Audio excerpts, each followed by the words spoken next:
même si on a 2 petites minutes d'avance, on va commencer. Donc merci d'être si nombreuses pour cet atelier autour de la coopération, de l'échelle de la coopération, qu'on va animer donc moi-même et Wim et moi-même, et sur la place de la coopération dans la construction des démarches de prévention. Hop. Alors si vous êtes ici, on imagine avec Wim que, je dirais tous, vous êtes engagés dans la construction de démarches de prévention. Vous êtes soit dans la prévention, soit dans la RH, dans le dialogue social, et ainsi de suite. Et comme nous tous, vous butez aussi sur un certain nombre de choses. Et donc vous cherchez à booster vos démarches, à développer, à embarquer les acteurs, à les impliquer davantage dans les démarches que vous construisez. Voilà. Dit autrement, vous cherchez à les faire coopérer davantage, à développer la coopération. Donc ce qu'on vous propose là, dans cet atelier, c'est de voir un peu la place que la coopération prend et peut prendre dans les démarches de prévention, et surtout la façon très concrète que l'on a donc chez Coopéractive de développer la collaboration et la coopération entre les acteurs. Voilà ce qu'on vous propose dans l'heure qui va donc se passer là. Notre atelier donc durera jusqu'à 14h30. Il va y avoir une bonne partie de l'atelier, vous allez faire des choses expérimentées, et ensuite on va discuter un petit peu de tout ça.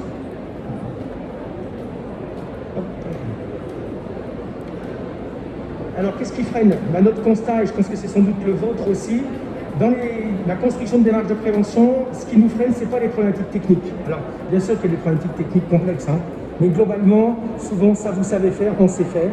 Par contre, faire collaborer, coopérer des acteurs, dialoguer, discuter, développer des espaces de discussion, c'est effectivement ce qui est le plus compliqué. Et c'est à ça, effectivement, qu'on est confronté, je dirais, comme difficulté. Donc, voilà ce qu'on vous propose, effectivement, de mettre un peu en discussion à travers notre expérimentation aujourd'hui. Et donc on s'est dit que la meilleure façon de mettre ça en discussion, plutôt que de vous passer un diaporama ou de vous faire une conférence en vous expliquant ce qu'on a déjà fait, ce qui a fantastiquement bien fonctionné, on s'est dit le mieux, c'est de faire ensemble. Voilà. Donc on va faire, vous allez faire, c'est ce qu'on vous propose avec mon camarade de jeu, Wim. Donc grosso modo, pendant une demi-heure, vous allez être dans les mains de Wim, qui va vous faire un jeu avec les cerceaux que vous voyez là. Donc on a 16 places dans les cerceaux, il n'y aura pas de la place pour tout le monde. Mais les autres, ne vous inquiétez pas, ça sera intéressant aussi, parce que vous allez observer ce qui va se passer, ce que les autres vont faire et le processus. Ensuite, pendant un quart d'heure, on vous présentera un outil qui est l'échelle de la coopération. Et Wim nous s'expliquera un petit peu cet outil. Et puis ensuite, il nous restera un quart d'heure pour discuter un peu de ce que ça vous dit, comment ça résonne en vous, quel est l'intérêt vous voyez à cet outil, ces méthodes. Voilà le déroulé de notre atelier. Wim, du coup, je vais te passer la main. Merci. Et on va demander à des personnes de se lever. Je te passe la main? Oui, merci. Allez, beaucoup. C'est parti. Comme mon collègue vient d'expliquer, on va faire un exercice. L'exercice s'appelle la manufacture. On a les règles de jeu ici, mais avant que j'explique les règles de jeu, on a besoin de 16 personnes qui ont envie de participer activement dans cet atelier. Les personnes qui veulent, donc c'est une personne par cerceau. Vous pouvez vous installer.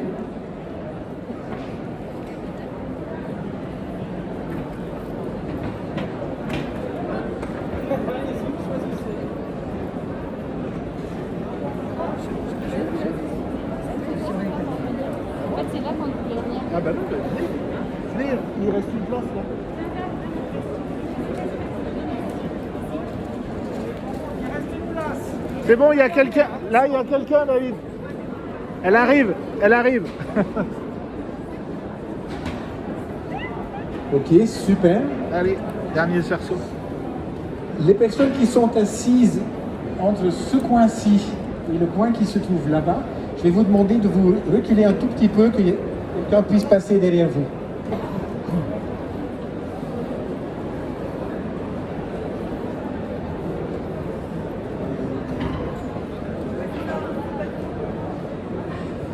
Ok, on est bon. Je vais vous expliquer les règles de jeu. Donc vous venez juste d'arriver dans une entreprise qui s'appelle la manufacture. Et la manufacture, c'est une manufacture de balles. Donc vous allez produire des balles. Et l'objectif, c'est de produire le plus de balles possible en 2 minutes, sans incident. Quelles sont les règles pour pouvoir fabriquer?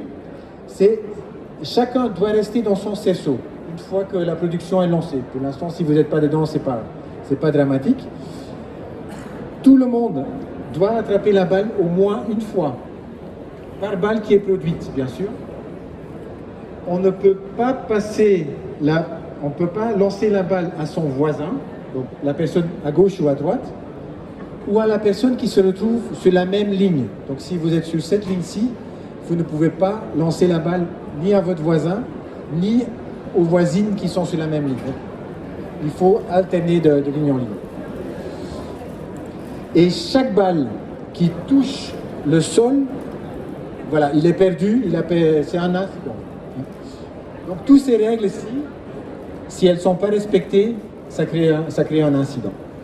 Vous allez avoir 2 minutes pour produire le plus de balles possible. Je vais être le gardien du temps. Et à vous aussi de voir, il y a 2 personnes à côté du bac avec les ressources pour pouvoir produire. Donc un de vous deux, il faut choisir quelle personne va être la personne qui va démarrer le processus. Oui, ils vont devoir se mettre d'accord. Et les 2 dames qui sont là, vous voyez, il y a un bol. C'est la fin de la production. Aussi à vous de décider qui de vous deux va être la personne qui va être au bout de la chaîne de production. Si jamais votre bol est rempli de balles, c'est la seule personne qui puisse sortir du cerceau pour faire le tour et pour remettre des ressources et qui reviennent la matière première à nouveau. Est-ce que les règles sont claires? Est-ce que vous avez envie de produire? Ça va, c'est bon pour tout le monde? Vous êtes prêts? Vous êtes prêtes? Donc, vous allez avoir plusieurs tentatives. Et si vous avez besoin de temps, puisque voilà, on n'est pas dans une formation d'une journée, le temps de débat, on va le réduire un tout petit peu. Mais si vous avez besoin, entre 2 tentatives, de vous parler pendant 5 minutes, David et moi, on peut vous faciliter avec le micro si c'est nécessaire. Je fais le maître du temps, tu veux? Oui, si Je fais le maître du temps. une fois qu'ils Ils doivent sortir du cerceau pour se parler ou pas? D'accord. Ça va être technique. Ouais, c'est vrai, c'est vrai.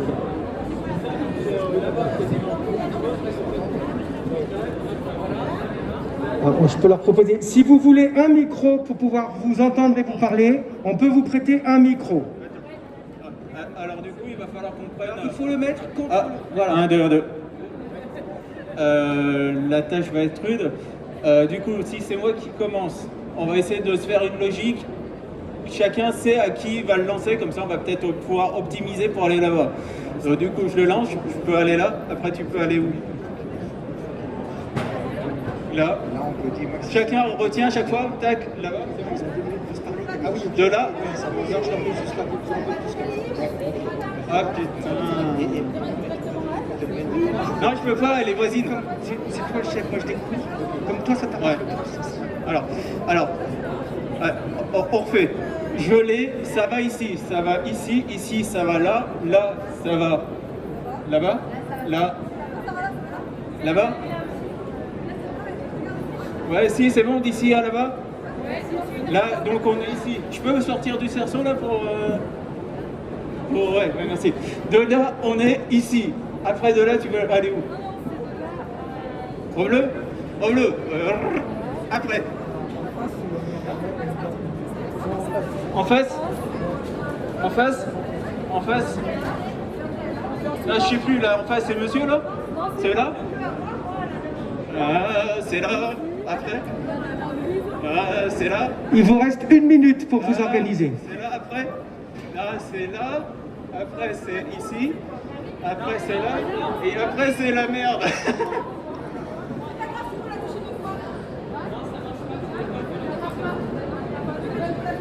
Bon, on est dans la merde.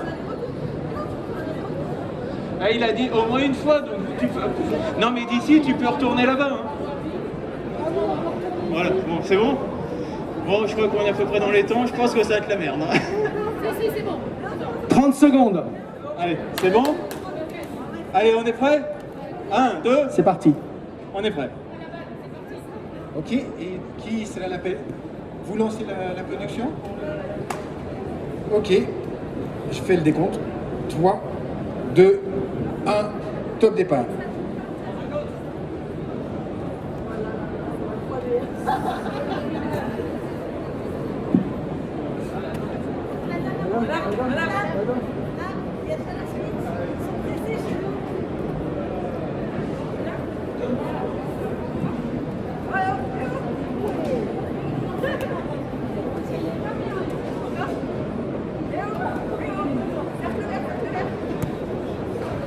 Oui, il faut laisser par terre. Oui.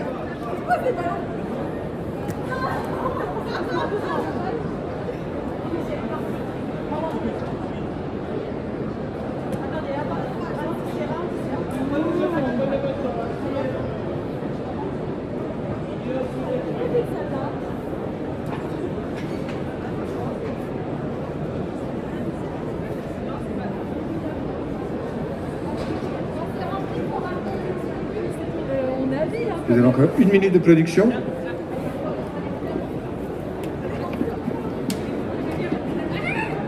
Montre ta bouche, colle le carreau.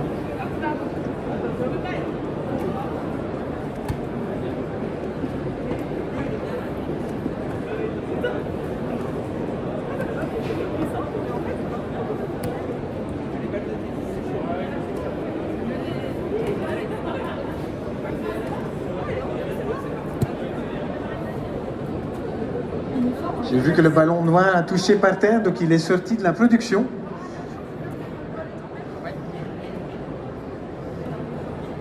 Encore 18 secondes.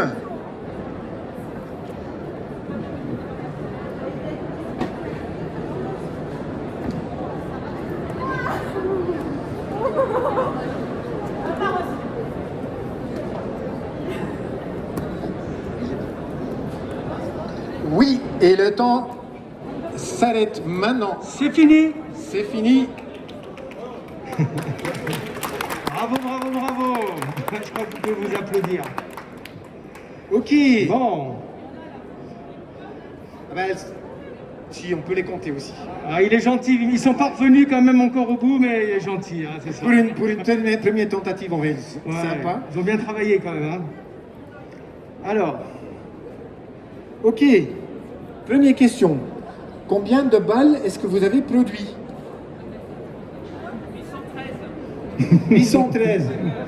Le contrôleur de qualité n'est pas d'accord. Quelqu'un a une idée combien vous avez produit? Une dizaine? Une dizaine? 15? Donc c'est du plus ou moins. Roger?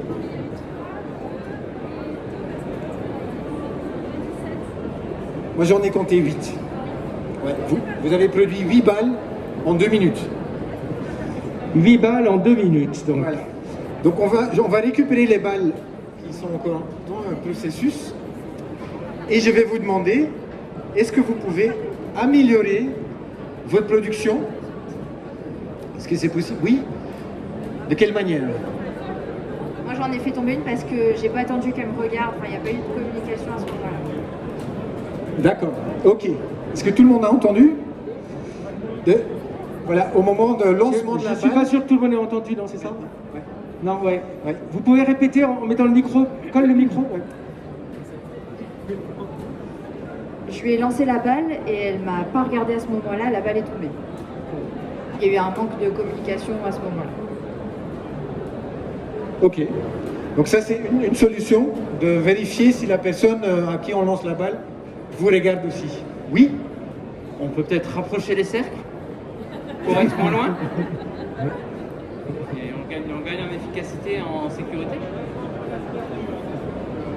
C'est effectivement, mais malheureusement, c'est une bonne idée, c'est une solution technique, mais malheureusement la chaîne de production qui a été installée, on ne peut pas la modifier juste comme ça. Il faudrait trouver d'autres solutions pour travailler en sécurité.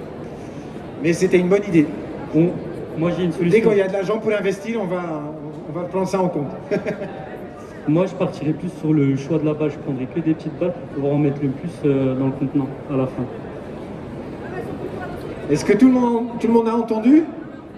Mais tout le monde n'est pas d'accord. Un peu difficile à rattraper et à lancer. Donc je préfère une balle un peu moyenne. Mais bon, après, il y a la beauté. Hein. Il y a quelque chose à trouver avec la taille des balles. On peut avoir un plus gros contenant? Bah, pour l'instant, on est désolé, la chaîne de production elle a été installée dans les années 80. Pour l'instant, prochain investissement, ce sera rapprocher les Bon, sessions. on y pensera quand on refera la chaîne hein, dans Voilà. quelques années. Ouais.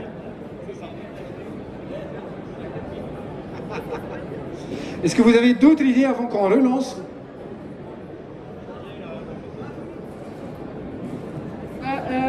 Il y a beaucoup plus d'activités à cet endroit-là, donc il faut faire attention à temporiser pour pas les stresser, peut-être.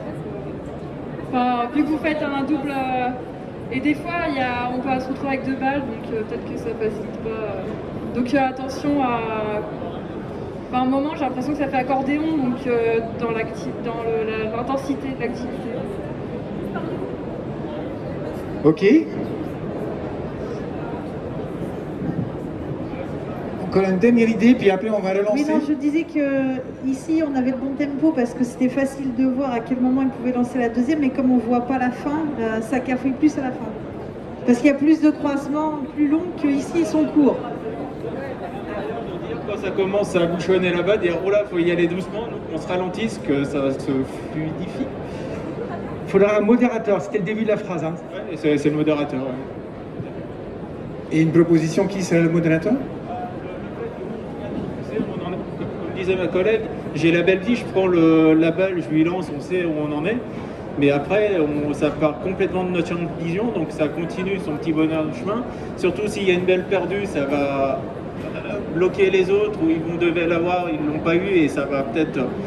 faut qu'on arrive, nous, à temporiser le temps que ça puisse s'écouler naturellement et de façon facile pour tout le monde. Donc, voilà, mais qu'on nous, on puisse donner la bonne cadence pour que ça aille fluide jusqu'au bout. Je ne sais pas comment on peut faire, mais voilà, bon, c'était à peu près ça l'idée. D'accord, donc il y a une volonté d'adapter la cadence, et les personnes au début de la chaîne de production, c'est un peu en lien avec la réalité aussi, hein, n'ont pas une vue sur ce qui se passe à la fin de la ligne de production. Donc il faudrait peut-être plus communiquer. Nous alerter quand il y a une balle de perdu ou il y a un problème à un niveau que nous, on est conscient de dire ah, il faut qu'on ralentisse. Simplement, oh top, ou j'en sais rien, quel signe on peut se faire. Comme ça, on va peut-être pas forcément le voir, mais vraiment donner un gros stop, ça nous dit, nous, il faut qu'on temporise. Je veux bien temporiser et si de temps en temps Je veux bien être vigilante, mais du coup, il faut que tu me regardes. Ou alors, je pense qu'au milieu, là, on voit un peu des deux côtés et que si vous regardez vers moi, je peux essayer de me focaliser sur toi, prendre la balle, lui passer, de revenir sur toi et d'analyser où on en est. Comme je l'ai en champ visuel, ce sera peut-être plus à moi de regarder. Allez. Ok, magnifique. Merci beaucoup de vous avoir consulté, de passer cette information à vos collègues. Là, il y a le management qui me pousse un peu à vous remettre en production.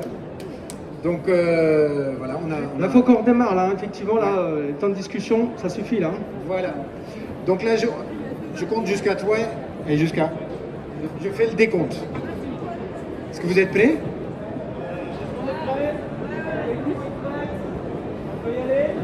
3, 2, 1, top départ.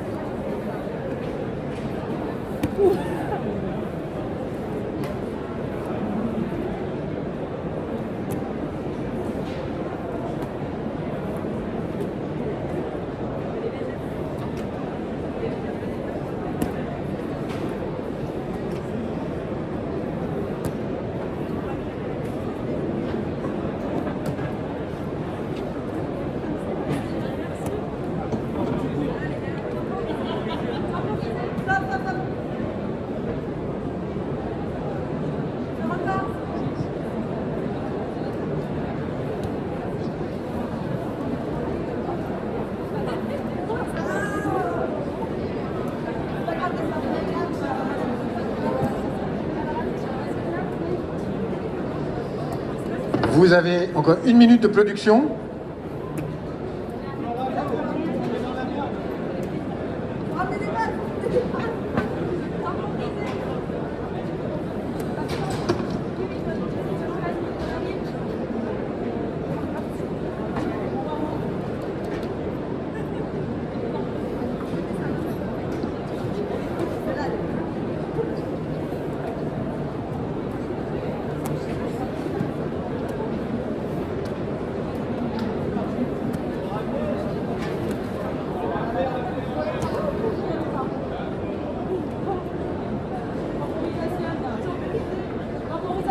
Encore 15 secondes.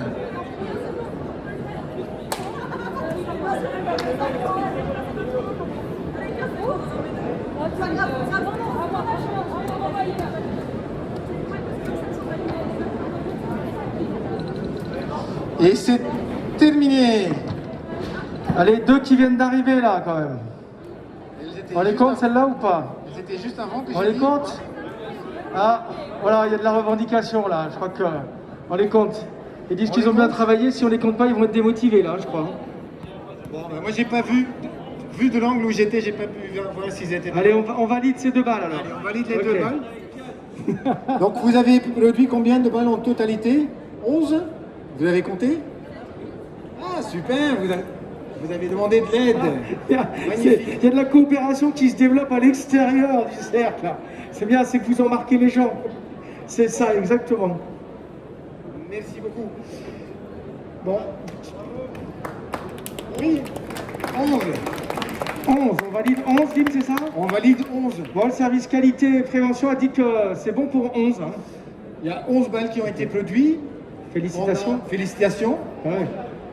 En même temps, on a entendu plein de choses qui ont été dites. Là, on veut focaliser un peu dessus parce que je ne suis pas sûr si tout le monde a entendu les différentes actions des différentes personnes dans le groupe. Parce que le service prévention a quand même vu pas mal d'incidents.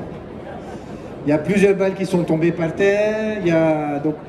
Donc la production, c'est bon, mais il y a des regarde, c'était produire le plus de balles possible en 2 minutes. Mais sans incident, s'il vous plaît. Et donc là, ça va pas, là, il y a des incidents là. Il y a eu des incidents, oui. Donc si on produit vite, mais quand il y a des incidents, ça marche pas, quoi.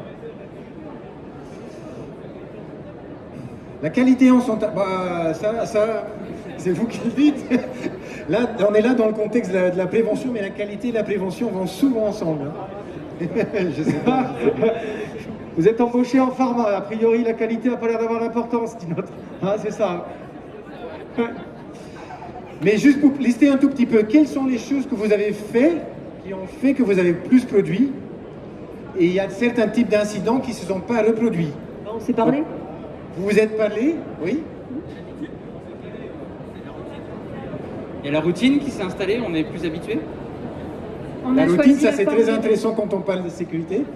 On a choisi la forme des balles aussi, un peu plus. De quelle manière? Du coup, on a pris les moyennes, on fait le plus possible, et puis après les autres quand on n'avait plus. J'ai pris les petites uniquement quand il n'y avait plus rien d'autre, et je disais mais ramenez, parce qu'on sait qu'on passe des balles de tennis, mais c'est compliqué pour tout le monde, donc voilà. Mais effectivement, parce que cette fois-ci, je n'ai pas vu le bol qui s'est renversé, donc ça a évité pas mal d'incidents. Autre chose que vous avez fait? Oui. On a changé de stratégie pour éviter de faire 2-3 passes ici. Du coup, ça fait gagner en temps aussi, je pense. Ok. Vous pensez ou vous êtes sûr? Si, ça fait gagner en temps. Ouais. Super. Ok. D'autres éléments? Est-ce qu'on va encore faire une dernière tentative? Oui. Je pense que c'était quand même une bonne chose que ce soit les personnes qui soient concernées par... là, il y a... que ce soit dit par plusieurs personnes qu'une seule. Moi, je sais que j'étais distraite aussi liée au fait que, en fait, j'étais pas concernée, quoi, vraiment. Donc, voilà. Donc, je pense que c'est bien la stratégie de prévenir, de ralentir par les personnes qui sont concrètement exposées à ça. Ok. Super. Il y a une règle, on a discuté avec le management et avec les préventeurs. Il y a une règle, je vais juste vous titiller, mais on va l'enlever, c'est tout le monde attrape la balle au moins une fois. Ça, c'est... Est-ce que tout le monde, dans les 2 tentatives, a attrapé la balle Oui. Quadrillage, clair que... Un super quadrillage, du coup. Et juste une petite question, juste pour titiller. Est-ce que vous avez attrapé la balle? Ah oui. Attrapé. Non, mais il l'a pas attrapé. Mais... Voilà, ça c'est juste le petit titillage, parce que souvent, quand on parle aussi sur les règles de sécurité, les interprétations des mots sont différentes et peuvent aussi causer des incidents. Donc, on va le prendre, cette règle-là, comme monsieur attrape la balle, il la prend dans la caisse. Donc ça ne sera plus un incident. Ok, est-ce que vous êtes prêts pour la 3e et dernière tentative? Ah, c'est la dernière tentative. Du coup, là, on voudrait bien que la production augmente un peu et puis on aimerait bien qu'il n'y ait plus d'incidents. Oui, surtout. Hein, qu'est-ce que tu en penses? Bah oui, on est quand même salon Préventica. Ouais. Oui, vous avez le droit de vous concerter. La balle de rugby, il faut l'annuler.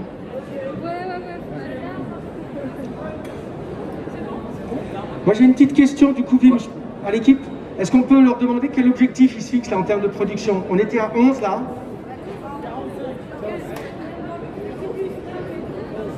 15 45, ça me paraît un peu ambitieux. 15 challenge, ça vous va là? On se remonte les manches?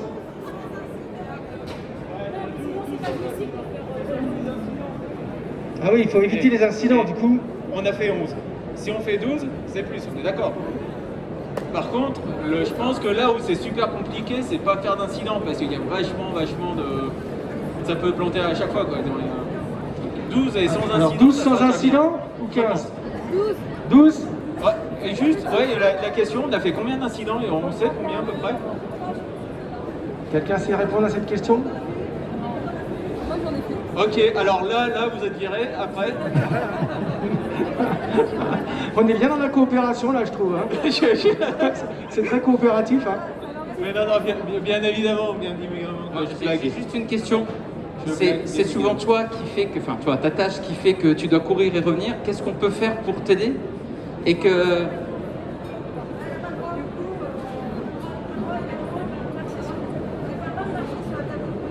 Est-ce que nous, on a le droit de l'aider ou il n'y a que elle qui peut le faire? Il n'y a que elle qui peut se déplacer et sortir du cerceau, dans les règles. Et après, s'il y a d'autres manières de...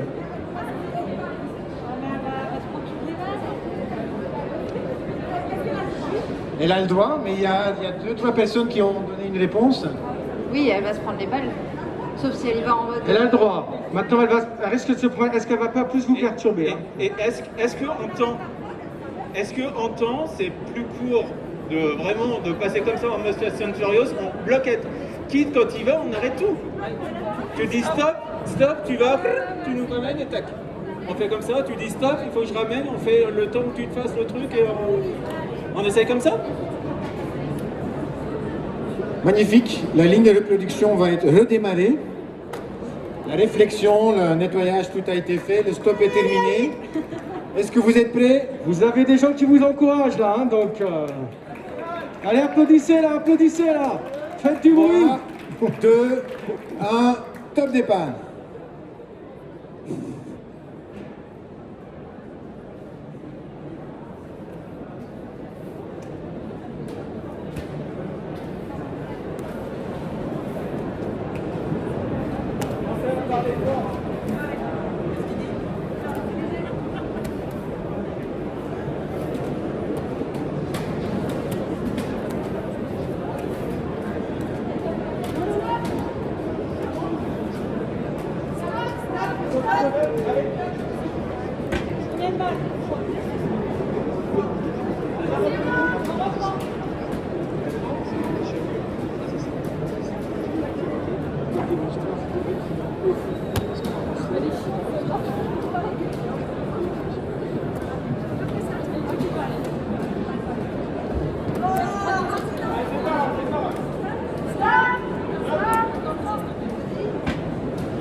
Encore 1 minute.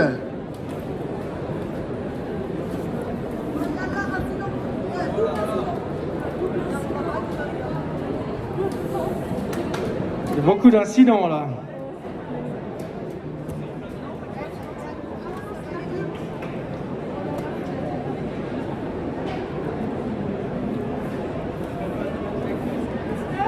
Encore 30 secondes.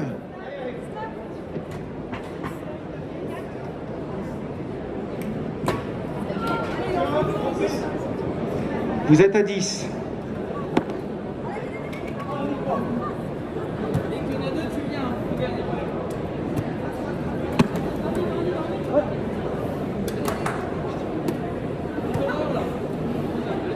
Encore 4 secondes. 3, 2, 1. C'est terminé. C'est fini, elles ne seront pas validées. Mon angle de vue est bon. Ça s'appelle le biais d'excès de confiance, ça. Ok. C'est dommage. Ben, petite vérification, Alors, je sais Bim, que vous avez qu'est-ce que- toujours embauché la même personne qui fait le compte. Alors, Combien de balles ont été produits? 10 balles. service qualité, 10 balles. Ah, c'est pas cher, 10 Ok. balles. Alors du coup, l'objectif n'est pas atteint, là, alors. L'objectif était de combien? 12. 2 et sans incident. Et je crois sans qu'on en a incident. Combien d'incidents là? 3. Toi, 4. J'ai entendu aussi quelqu'un dire, je pense que c'était vous, qui a dit à un certain moment double incident. C'est arrivé du coup dans ce coin-là. Mais qu'est-ce que vous avez observé à ce moment-là, quand c'est arrivé? On a voulu aller très vite, je pense. On a voulu aller vite et on s'est coupé. Ça, c'est intéressant. Hein. On veut aller vite, il y a un incident, mais on continue quand même rapidement et paf, on a tout de suite après un deuxième incident. Ouais. Le manager, il en veut toujours plus. Notre truc, c'était 11, c'était pas mal. Il fallait simplement qu'on règle les incidents et voilà. Ouais, c'est toujours la faute des managers. J'aime bien votre humour. Parce qu'effectivement, c'est des choses, toutes les choses qu'on dit pour l'instant, c'est bien sûr, c'est lié avec la réalité. Quand on fait cet exercice, c'est pas juste pour faire un exercice en soi, c'est pour vous mettre un peu dans le bain et puis après pouvoir faire des liens avec qu'est-ce qui se passe dans la réalité au travail. Est-ce qu'il y a d'autres choses que vous avez observées pendant cet exercice, dans les 3 tentatives que vous avez faites?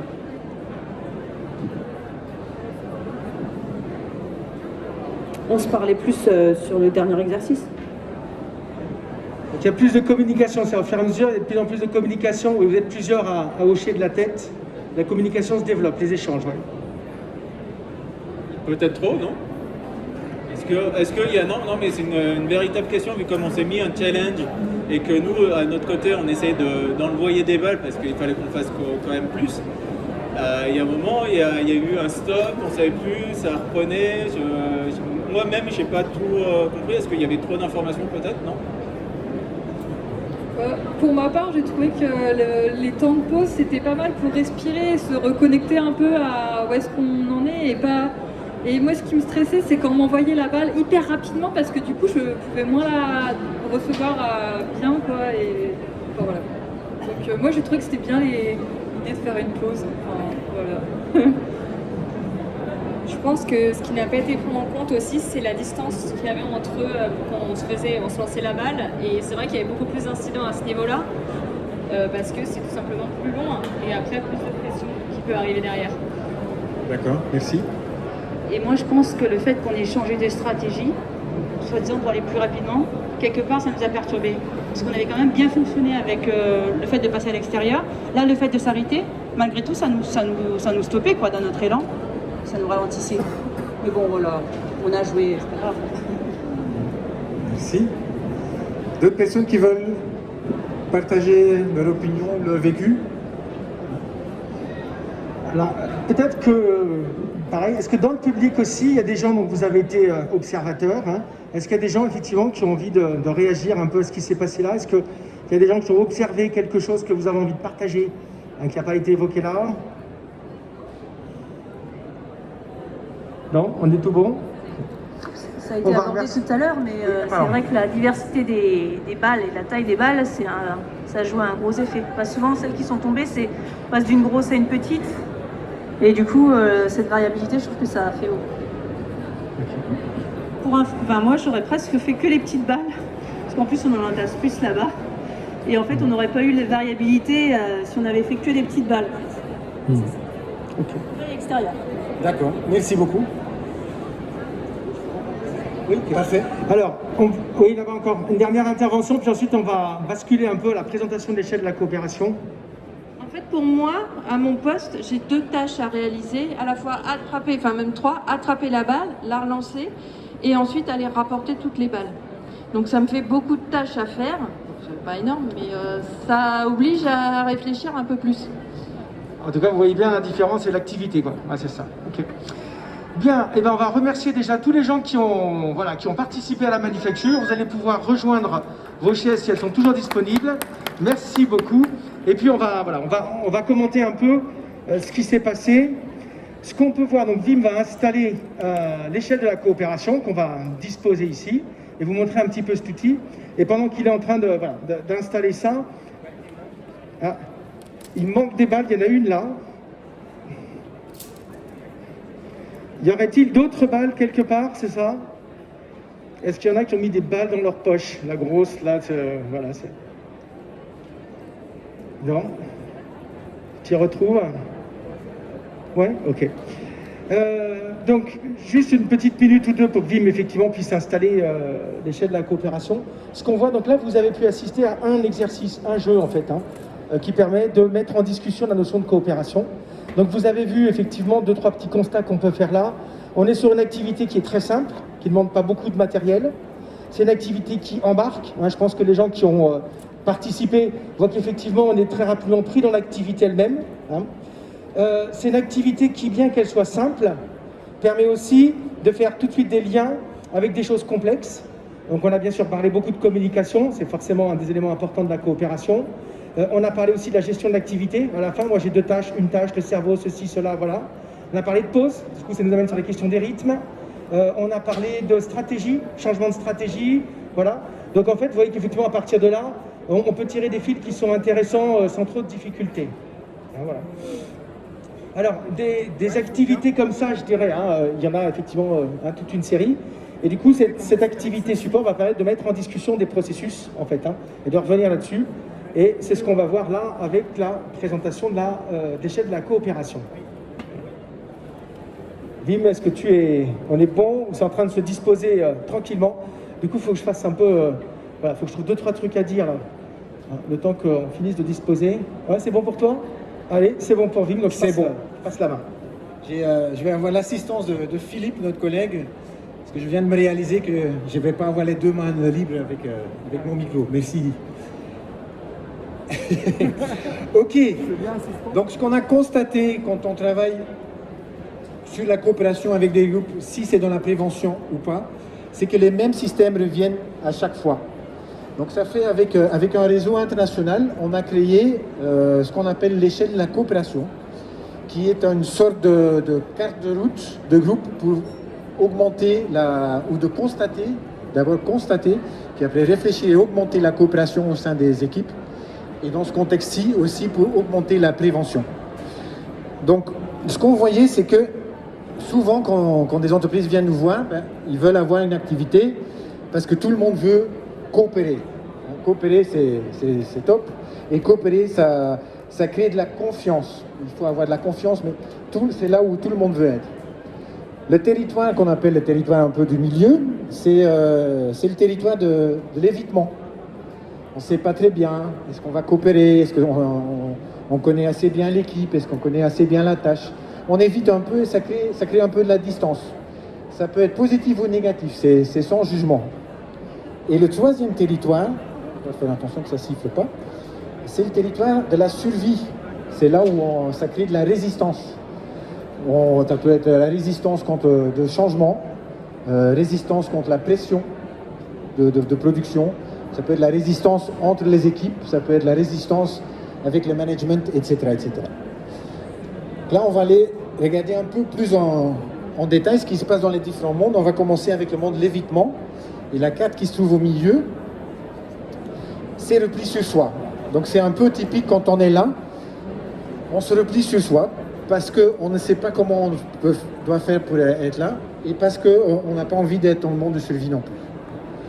Ça peut être positif, style de, voilà, on prend un petit moment pour soi-même pour réfléchir parce qu'on a besoin de faire une tâche en individuel ou pour voir quelle va être l'étape prochaine. Si on monte dans le côté...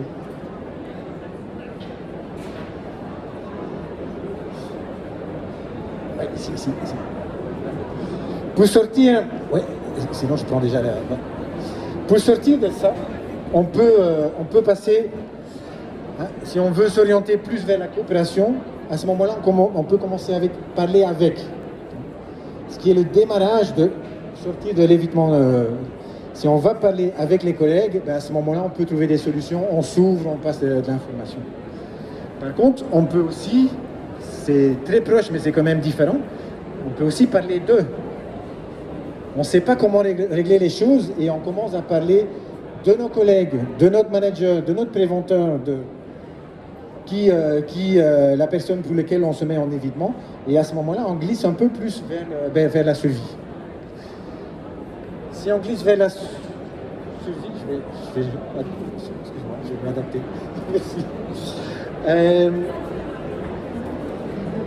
Si on glisse plus vers là-bas, le parler d'eux devient de la critique. Et à ce moment-là, on s'enfonce un peu plus dans le côté de survie. Au lieu de parler avec quelqu'un, on est en train de critiquer quelqu'un ou quelque chose. Ça peut aussi être le processus, le management, etc. Si ça continue d'aller glisser dans ce sens-là, ben ça peut ou ça va créer un conflit. On va avoir un conflit avec notre collègue, on va avoir un conflit avec le management. On ne comprend pas le préventeur parce qu'il amène que des règles qu'on n'aime pas.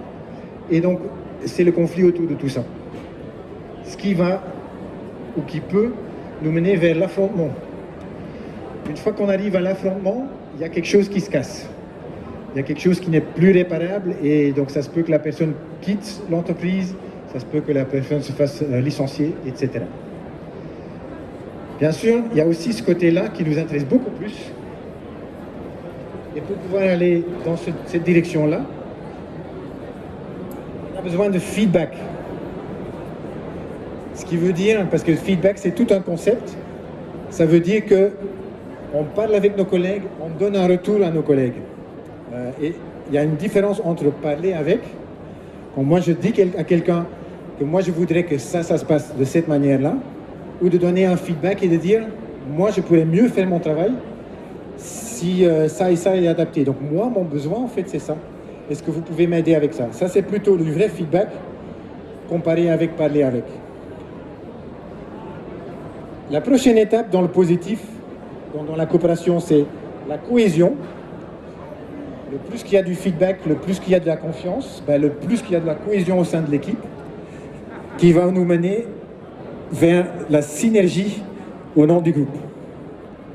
Et ce qui fait que, même sous pression, cette équipe-là va toujours produire, quand on est dans la sécurité, dans la prévention, même sous pression, l'équipe va focaliser sur la prévention, la sécurité, pas seulement pour soi, mais pour toute l'équipe et pour toute l'entreprise. Et c'est là où on veut accompagner les groupes. Ce qui fait que, sur l'échelle, peu importe où on se trouve, il faut qu'on fasse attention que les gens ne le voient pas comme un jugement. Parce qu'un jugement, c'est aussi ce qui se passe sur l'échelle déjà. Mais si on le voit comme une constatation, on le voit aussi comme une possibilité pour améliorer. Ce qui fait que sur le curseur qu'on a ici, si on voit ça comme un curseur, on a la possibilité d'être plutôt neutre et de regarder dans cette direction-là. Mais on a aussi la possibilité de regarder dans ce sens-là, ce qui va nous amener plus vers là-bas, une personne ou une équipe. Et ce qui veut dire qu'à ce moment-là, on est axé difficulté. En anglais, on dit on a un mindset, mais notre mindset, il est négatif. Ce qui veut dire qu'à ce moment-là, les objectifs vont être contradictoires. On va réfléchir dans c'est son problème, c'est pas mon problème. Et c'est aussi, on va avoir un ressenti de manque. Quand on regarde dans l'autre sens, quand on axe comme ça, même si on se trouve ici, à ce moment-là, on est axé possibilité. Ce qui change tout, ce qui fait qu'on réfléchit en objectif commun, qu'on réfléchit en notre défi, au lieu de le problème de quelqu'un d'autre, et qu'on réfléchit dans un développement qu'on aime bien, et se développer ensemble avec l'équipe. Voilà, ça c'est un peu la base de l'échelle. Quand on l'utilise en combinaison avec des exercices. On fait réfléchir les gens dans l'exercice, où est-ce que vous vous trouvez et comment vous pouvez axer, où est-ce que vous voulez aller, quels sont vos objectifs. Et à fur et à mesure qu'on utilise, on utilise aussi, parce qu'on a encore des sous-couches, où on va par exemple, quand les gens ils disent « Ah oui, mais nous, on est déjà là, hein, parce qu'on est en train de donner du feedback. » À ce moment-là, on peut leur poser des questions. Parce qu'ici, quand on est en train de parler avec, on peut être poli quand on parle avec son collègue et on peut être sincère quand on parle avec son collègue. Et c'est les deux différences. Et ça nous amène, donc la carte qui est au-dessus, c'est donner des pistes. Ici, au niveau de parler avec, on est au début, Ça commence à éblouir, mais on est au début de donner des pistes aux collègues pour que ça aille mieux. Par contre, quand on est sur le feedback, on va être sur... on va s'ouvrir aux autres et on va plutôt réfléchir dans de quoi est-ce que moi j'ai besoin ou de quoi l'équipe a besoin ou l'entreprise a besoin pour évoluer. Je vais m'arrêter là. Je pense que ça donne déjà beaucoup d'informations, mais voilà, comme ça vous voyez un peu ce qu'il y a derrière l'échelle de la coopération. Et je vais repasser la parole à mon collègue David. Ok, merci Wim. Voilà, donc Wim vient de vous présenter un outil, c'est une grille de lecture en fait, de la coopération qu'on a mis ici. Est-ce que donc, ça vous parle, ça résonne, ce que Wim a évoqué? Effectivement, est-ce que j'imagine que tous vous construisez des démarches, donc des démarches de prévention, donc du coup, voilà, vous vous retrouvez un peu dans ce qui a été évoqué. Donc il y en a qui opinent du chef. Alors un coopéractif, donc effectivement, c'est un outil qu'on utilise maintenant, qu'on a mis dans notre boîte à outils. Donc je dirais il est à côté d'autres outils qui sont des outils qui viennent de l'ergonomie, de la psychologie, de la communication. Donc il a trouvé sa place pour nous permettre effectivement de travailler à la construction des démarches de prévention, voilà, avec les organisations qu'on accompagne. Alors je dirais, ce que je vais dire là, effectivement, je pense va parler à tout le monde. Une démarche de prévention, c'est quoi? Une démarche de prévention, c'est une démarche de collaboration, c'est une démarche humaine, collective. Donc il y a de la technique, bien sûr, dans une démarche de prévention, il peut y avoir du droit aussi, des choses comme ça, mais c'est une démarche humaine, une démarche collective. Donc ça veut dire que c'est effectivement nécessairement une démarche collaborative, c'est une construction sociale en fait. Et donc c'est à ça effectivement qu'on se coltine tous, vous, nous. Donc nous on est là pour effectivement vous accompagner. Donc à Coopéractive, on accompagne des collectifs de préventeurs, des collectifs de RH, de managers, dans la construction de leur démarche de prévention. Donc j'ai envie de dire, notre boulot, c'est pas de se substituer aux équipes internes, c'est de les aider en fait à développer, à faciliter la construction de leur démarche. Alors certains veulent construire une démarche de prévention des risques psychosociaux, d'autres ça va être une démarche de prévention de troubles musculo-squelettiques, d'autres une démarche culture-prévention. Voilà, je dirais grosso modo les principales demandes auxquelles on est confronté. Donc on n'est pas sur des demandes techniques, alors même s'il y a de la technique dans les TMS, les RPS, bien sûr, voilà. Mais on est effectivement sur de la construction sociale, c'est-à-dire qu'il va s'agir d'embarquer des acteurs, de mobiliser des collectifs, de les faire comme vous l'avez vu là en fait, se parler, communiquer, s'organiser, se faire des pauses, enfin c'est toutes ces choses-là qu'on construit. Donc cet outil-là, il a effectivement une place, alors encore une fois à côté d'autres outils bien évidemment. Une chose qui est importante aussi, quand on construit une démarche de prévention, on va mobiliser des outils différents. On peut mobiliser, voilà, en venant de l'ergonomie, forcément il y aura de l'analyse de l'activité ou d'autoconfrontation, mais vous voyez qu'on va chercher aussi des outils qui sont moins classiques, où là on a un caractère effectivement de jeu, qui est intéressant, parce qu'on n'est pas dans une démarche scientifique. Et en même temps vous avez pu voir, je pense et constater, comment justement le fait que ça embarque les acteurs permet aussi de les déloger et de les décaler d'approches expertes ou d'approches techniques. Du coup on n'est plus là en train de discuter avec le médecin ou l'ergonome ou machin, de choses très... on est en train de discuter de lancement de balles. Mais on va être aussi capable de faire les liens comme vous avez commencé à le faire, avec la démarche qu'on a à construire, qu'ils ont à construire. Ça va, ça vous paraît clair, je dirais, un peu la place que ça peut... Ouais. Et donc, la dernière chose que j'ai un peu envie de dire aussi, j'ai dit un petit peu avant, ce qu'on sait tous, je pense nous, vous, c'est que nos démarches de prévention, d'ailleurs il y a un atelier après, pareil, pour ceux que ça intéresse, qu'on anime à 15h30, alors je vous le dis tout de suite, là il n'y aura pas de lancement de balles, ça sera un peu moins participatif, ouais, c'est ça un peu, oh, pardon, je marche au lait. Donc autour de comprendre pourquoi nos démarches de prévention échouent. Alors, on va revenir un petit peu voilà, là-dessus. Et donc, un des points, effectivement, c'est qu'on sait bien qu'une démarche de prévention, c'est pas quelque chose de linéaire, c'est pas quelque chose de séquentiel, avec des étapes, diagnostic, construction d'un plan d'action, ainsi de suite, ça on le sait bien. Et en même temps, on est tenté de construire ça. Alors qu'une démarche de prévention, c'est quelque chose de systémique. Je ne développerai pas plus là, on développera un peu plus dans une heure. Et là, en tout cas, vous voyez évidemment comment cet outil peut être mobilisé à un moment ou à un autre. Et donc, du coup, ce qu'on va faire, notre travail, effectivement, va être, et je terminerai là-dessus pour vous laisser la parole, voilà, par exemple, un exemple, ce qu'on a ici. Voilà. Là, c'est la construction d'une démarche de prévention, donc c'est une structure, une organisation, ils sont 800 hein, à peu près. Et ça, la demande de la structure, donc c'est une collectivité locale, enfin deux en l'occurrence, c'est de construire une culture prévention. Donc là, on travaille, hein, comme vous devez le faire, à plusieurs niveaux. Hein, il y a un comité de direction, il y a une ligne d'encadrement, on travaille à 2 niveaux. Il y a une partie accompagnement managérial, une partie sensibilisation, voilà. Donc c'est un ensemble de choses. Et en tout cas, ce qu'on va faire, donc là j'ai envie de dire ça c'est classique.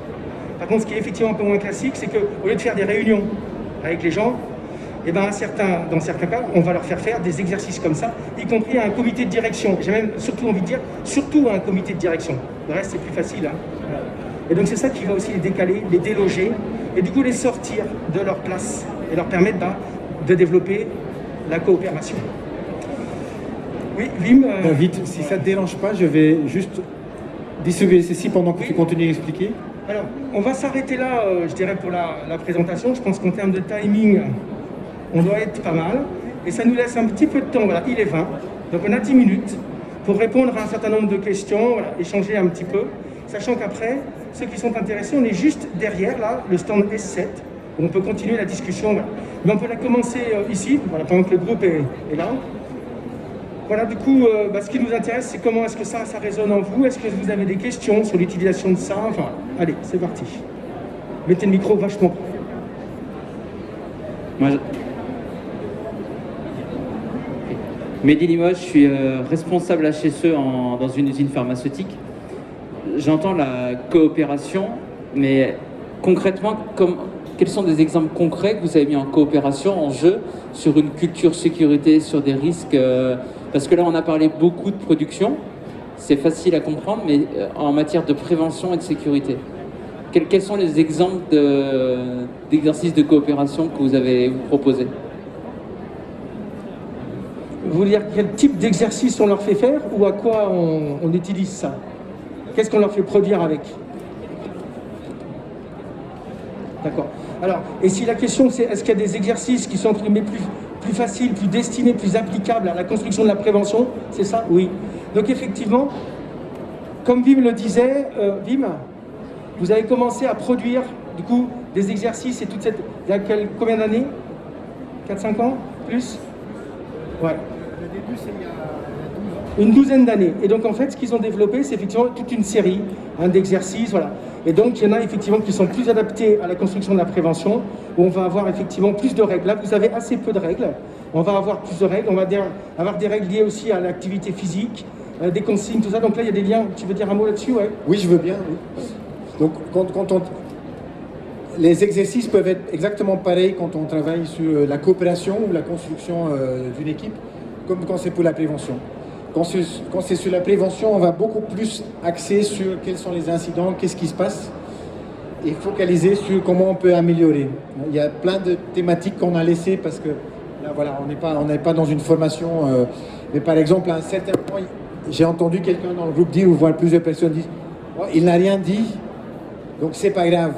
Ça, c'est des choses sur la prévention qu'on va reprendre. C'est des différentes thématiques qui reviennent. C'est le manager ou le chef d'équipe ou le contremaître n'a pas vu, donc c'est pas grave. Si c'est autour de la prévention, si c'est grave. Ça peut même être plus complexe quand il y a des personnes au sein d'une équipe qui sont pas ici, qui sont plus dans la survie, qui vont dire on va peut-être pas signaler parce que si on va signaler, on va se faire taper dessus, on va peut-être se faire licencier ou on va avoir un blâme. Ce qui fait que les gens vont rester là, ce qui fait qu'il y aura plein d'incidents qui ne vont pas être vus jusqu'à ce qu'il y ait vraiment un accident. Et donc c'est là où on va avoir une différence sur comment on mène ça avec des groupes.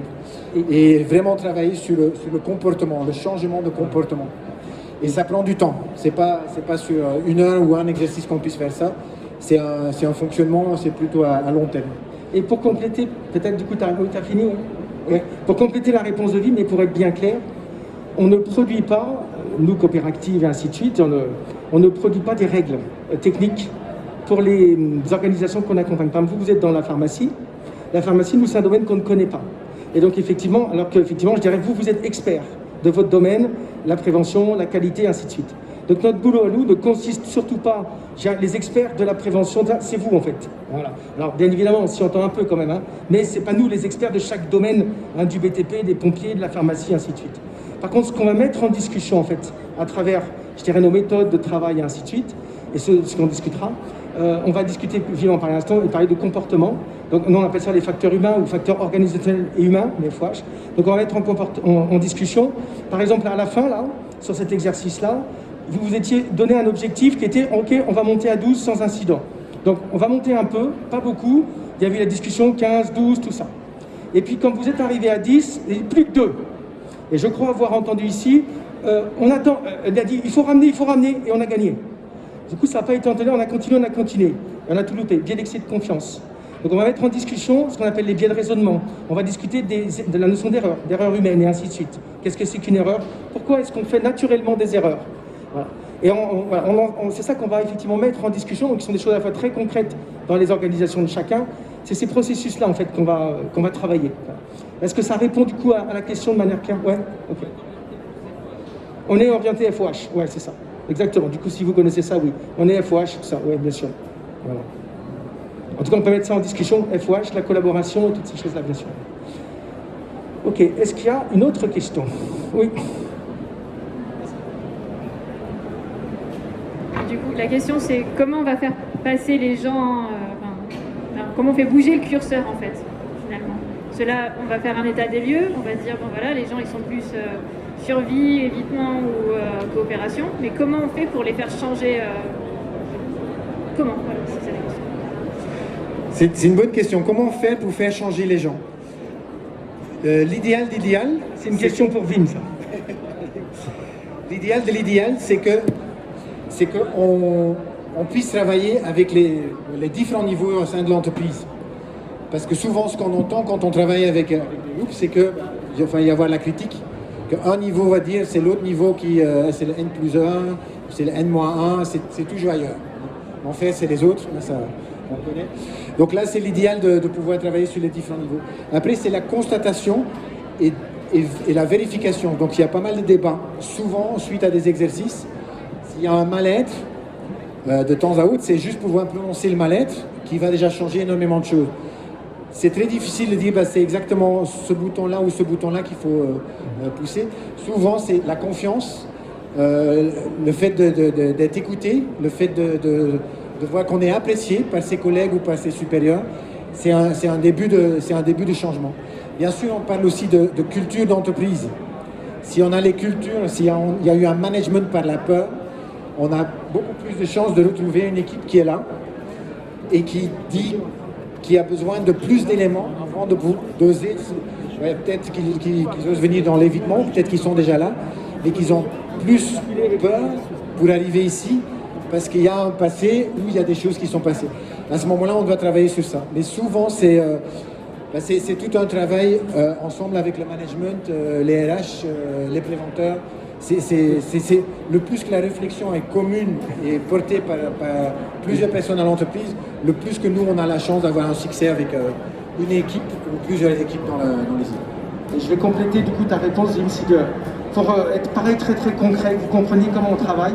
Si on devait par exemple travailler sur une démarche de prévention des RPS pour vous. Donc on utilise une méthode, souvent, pas tout le temps, mais souvent, qui est une méthode qu'un certain nombre d'entre vous doivent connaître, qui est une méthode de l'ANACT, qui est l'analyse des situations problèmes.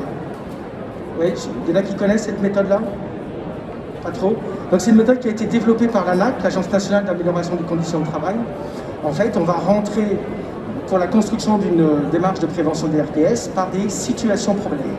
Et donc on va les repérer, machin, tout ça, peut-être une phase d'entretien, enfin bon bref, vous imaginez.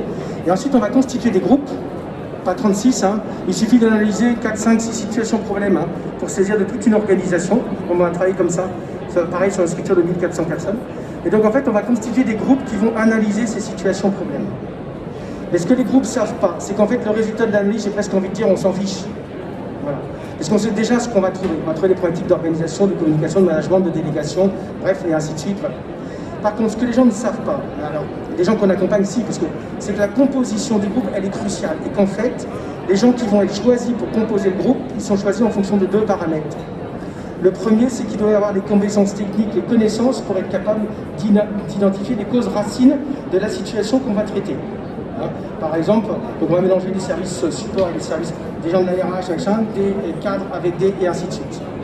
Et la deuxième chose, c'est qu'en fait, ce qu'on vise aussi, c'est qu'on vise à développer la coopération entre les acteurs qui sont autour de la table et qui ne coopèrent pas. Mais on n'est pas obligé de leur dire ça. Parce que si on leur dit au début, ça risque de non mais attendez, on n'a pas besoin de vous, ou alors au contraire, on n'y arrivera jamais. Voilà. Et donc du coup, le fait de leur faire ce travail déjà va produire beaucoup, et le fait d'utiliser cette échelle va permettre en fait de mettre en conscience aussi, c'est-à-dire que comme l'a fait Vin, on va pouvoir interroger, donc là on ne l'a pas fait là, mais on peut interroger le groupe et dire bah du coup, situez-vous, où est-ce que vous vous situez sur l'échelle de la coopération, physiquement. Donc les gens vont venir se situer. Bah, moi j'ai l'impression qu'on a fonctionné comme ça là sur notre réunion. Chacun va se situer. On va voir déjà si les gens se situent pareil ou pas. On va voir qu'ils ne se situent pas pareil. Ils n'ont pas vécu et ainsi de suite. On va leur dire bah, du coup comment est-ce qu'on peut passer de là à là, parce que c'est ce que vous aviez affiché comme intention. Du coup concrètement comment on peut faire ça. Donc c'est un outil qui permet de mettre en conscience et de rendre visible en fait les dynamiques de coopération. Là où elles ne le sont pas, et le fait là aussi, vous voyez, de se déplacer dans l'espace, toutes ces choses-là, rendent visibles des choses qui sont de l'ordre de l'invisible. Mais on articule ça, c'est-à-dire qu'en soi, ça ne suffit pas. On articule ça sur un substrat. Ça va, ça vous paraît clair, ça répond à votre question? Est-ce qu'il y a éventuellement une dernière question, puis après on s'arrêtera? 28. Ou est-ce qu'on est tout bon? On s'arrête là? Bah écoutez, on vous remercie. Voilà. Merci de votre participation, de vos questions. Ceux qui souhaitent continuer un petit peu le débat, on